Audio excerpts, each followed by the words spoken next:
Mahabharata, The Origins of the Kuru Dynasty, Season 1, Episode 1. Before the Great War of Kurukshetra, before the clash of armies, before the names of the Pandavs and the Kauravs echoed across the land, there was a beginning.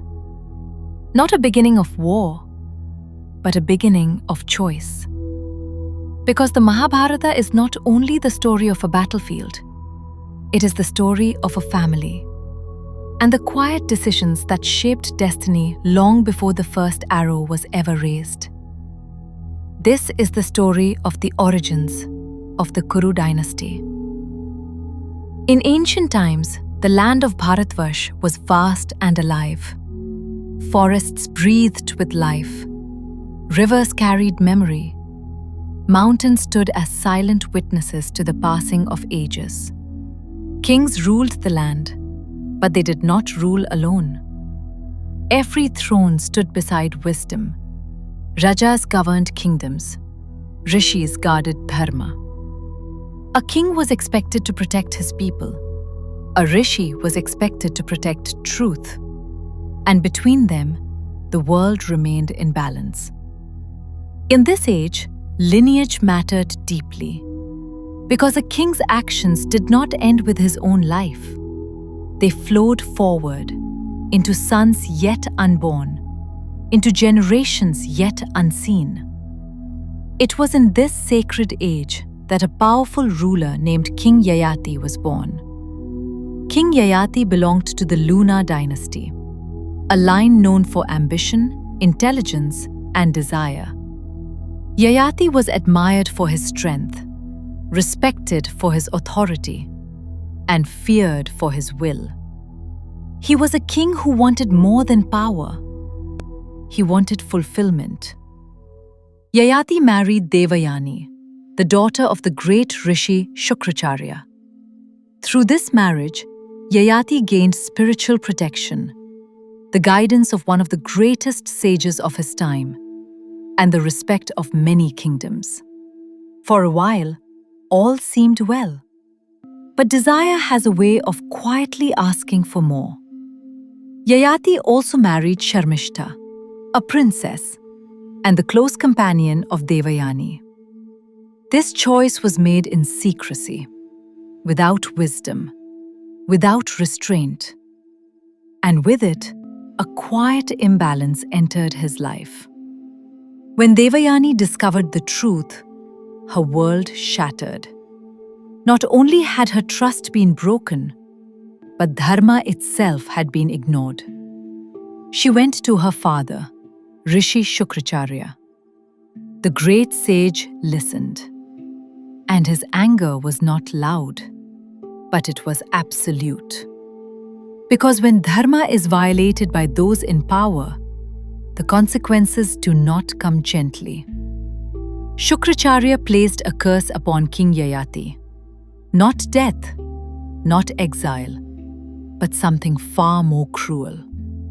In a single moment, Yayati was stripped of his youth.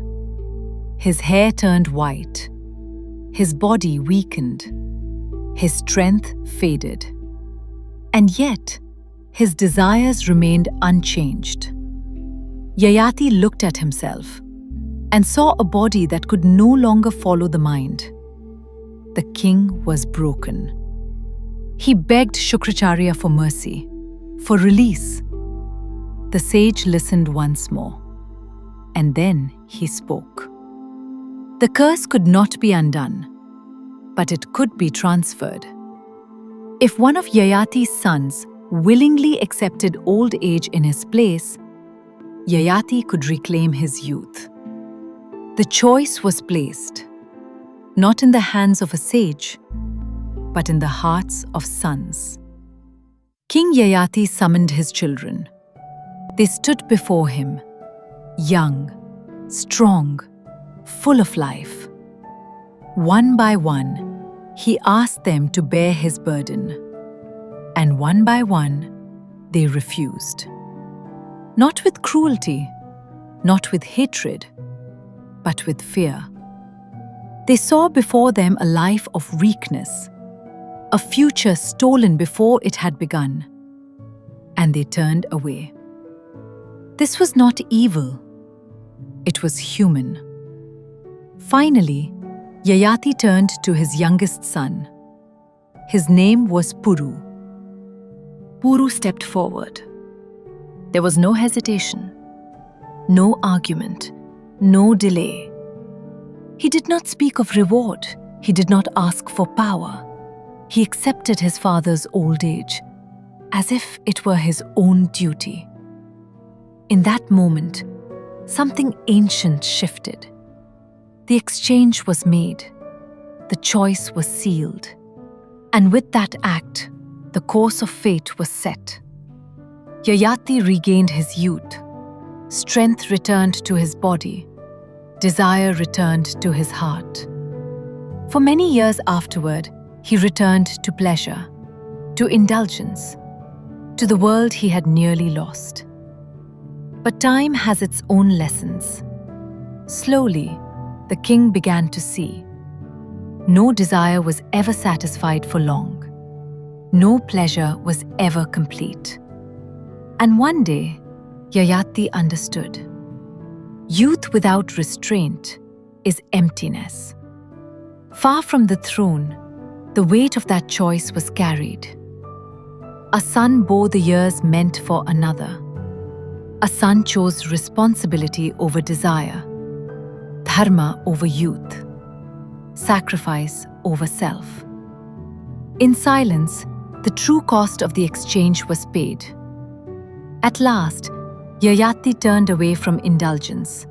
He renounced pleasure, returned Puru's youth, and summoned his sons once more. This time, with clarity. Yayati made a decision that would echo through history. He named Puru as his heir, not because Puru was the eldest, but because Puru had chosen Dharma when it mattered most. From Puru would rise a lineage, built not on desire, but on sacrifice. Generations passed, and the Kuru Dynasty flourished. From this sacred line was born a king remembered not for conquest, but for righteousness. His name was King Kuru. Kuru believed that a kingdom was not held by walls, but by values, that land itself must be sanctified by effort. King Kuru tilled the soil with his own hands. He performed intense tapasya, offering his labor as devotion. The gods watched, and they were pleased. They blessed the land. From that moment, this sacred region became known as Kurukshetra, a land prepared for destiny. A land where Dharma would one day be tested before the eyes of the world. From King Kuru came a mighty dynasty, kings and warriors, oaths and sacrifices, love and loss. Soon would come King Shantanu, the river goddess Ganga, and stories both divine and tragic. But every great epic must begin, not with war, but with choice. And this was the beginning of the Kuru Dynasty. In the next episode, we begin the story of King Shantanu and the river goddess Ganga, where love, loss, and destiny first collide. If you found meaning in this story and wish to continue this journey through the Mahabharata, please subscribe to the channel and turn on the bell notification so you don't miss the next episode in this timeless epic.